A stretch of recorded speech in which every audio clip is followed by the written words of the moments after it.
The Irish potato famine struck in 1845 and lasted nearly 6 years. It not only destroyed a vital crop, but it also killed more than 1 million people and exposed the social and economic problems facing 19th century Ireland. A mysterious fungus destroyed the potato harvest on a scale not seen before, but the government's inadequate response only made the crisis worse.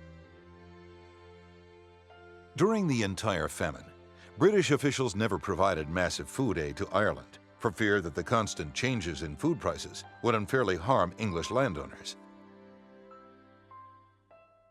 In addition, poorly organized private relief efforts failed to raise funds from donors.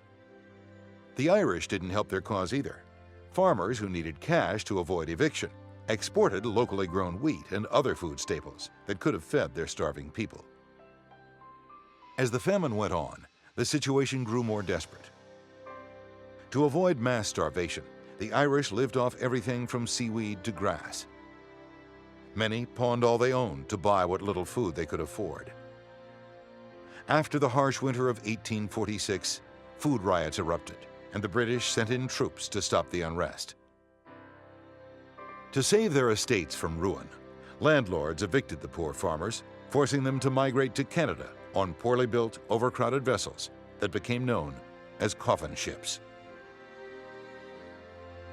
The Canadian reception facilities at Grosse Isle at the mouth of the St. Lawrence River were woefully inadequate to handle the massive influx of immigrants.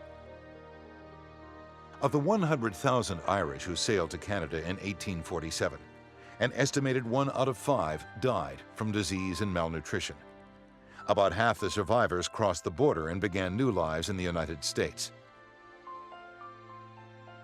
The potato famine had a devastating effect on Ireland and led to a permanent reorganization of the nation's agriculture and land use.